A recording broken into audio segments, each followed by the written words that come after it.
అందరికీ నమస్కారం. రేపు 10వ తరగతి రిజల్ట్స్ రాబోతున్నాం. దాని గురించి కొన్ని విషయాలు మాట్లాడడానికి మీ ముందు రావడం జరుగుతుంది. అందరు కూడా తెలుసు, ఇటీవల ఇంటర్మీడియట్ ఎగ్జామ్ రిజల్ట్ రావడం జరిగింది. కొంతమంది ఆత్మహత్యలు చేసుకోవడము చాలా బాధ అనిపించింది. వాళ్ళు తల్లిదండ్రులు కూడా చాలా బాధలు, చాలా విషయాలు కూడా బయట రావడం జరిగింది. మన ఉమెన్ సేఫ్టీ వింగ్ ఆఫీసర్స్ ఇటీవల ఆత్మహత్య చేసుకున్న పిల్లల తల్లిదండ్రుల దగ్గర వెళ్ళి అక్కడ జరిగిన కొన్ని విషయాల పైన మాట్లాడడం జరిగింది. ఎగ్జామ్స్ రిజల్ట్స్ అది మన ఒక కెరియర్ భాగం. 10th ఎగ్జామ్ అంటే ఒక కెరీర్ లో ఒక చిన్న స్టెప్. ఈ రిజల్ట్స్ వచ్చే ముందు గానీ రిజల్ట్స్ తర్వాత టీచర్స్ పైన, పేరెంట్స్ పైన జవాబుదారీ ఉంది. ఇటీవల చూసింది ఏమంటే, పేరెంట్స్ వాళ్ళ ఆశల్ని వాళ్ళు పిల్లల పైన రుద్దడానికి ప్రయత్నం చేస్తారు. పిల్లల ద్వారా సాధించాలని చెప్పి వాళ్ళు చూస్తుంటారు. అది మంచిది కాదు. పిల్లలకి అట్లా వచ్చింది, మా పిల్లలకి ఇట్లా వచ్చిందని చెప్పి వాళ్ళు మాట్లాడడం కూడా మంచిది కాదు. చాలా మంది వాళ్ళు పిల్లలు కూడా వాళ్ళు ఏమనుకుంటారంటే, మనం ఫెయిల్ అయితే సమాజం మన గురించి ఏం ఆలోచిస్తుందని చెప్పి బాధపడుతుంటారు. సో ముఖ్యంగా ఎగ్జామ్స్ వచ్చిన తర్వాత పేరెంట్స్ అందరికీ, ముఖ్యంగా టీచర్స్ అందరూ కూడా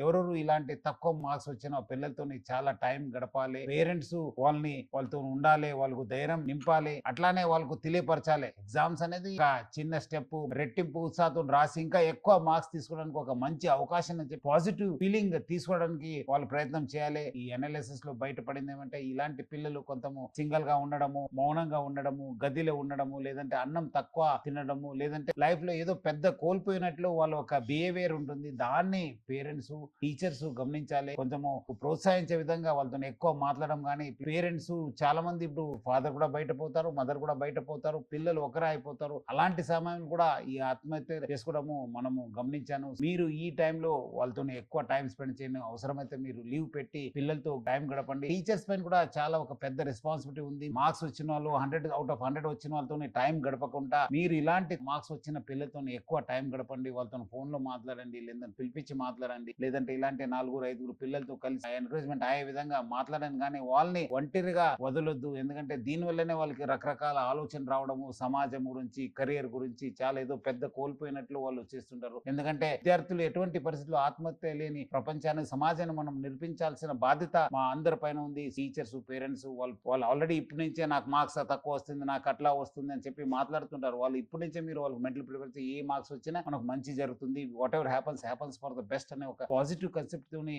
ముందుకెళ్లాలని చెప్పి నేను తల్లిదండ్రులకి, విద్యార్థులకి, టీచర్స్ కోరుతున్నాను. విద్యార్థులు కూడా మీరు పెద్ద సమాజంలో ఏదో కోల్పోయినా అంటే అనుకోవడానికి లేదు. సో 10th మనం అందరూ ఎక్కువ చదువుకునే వాళ్ళందరూ కూడా సక్సెస్ఫుల్ కాలేదు. చాలా మంది తక్కువ చదువుకునే వాళ్ళు కూడా చాలా సక్సెస్ఫుల్ అయిన ఎగ్జాంపుల్ చాలా ఉన్నాం. సో మీరందరూ కూడా ధైర్యంగా ఉండి, అట్లానే మీరందరూ కూడా ఈ ఒక వచ్చే రేపు రిజల్ట్ అందరూ పాస్ కావాలి, మీకు అందరూ కూడా ఉజ్వల భవిష్యత్తు ఉండాలని చెప్పి నా తరపు నుంచి, హైదరాబాద్ సిటీ పోలీస్ తరపు కూడా అందరు కూడా కోరుతూ ఆల్ ది బెస్ట్.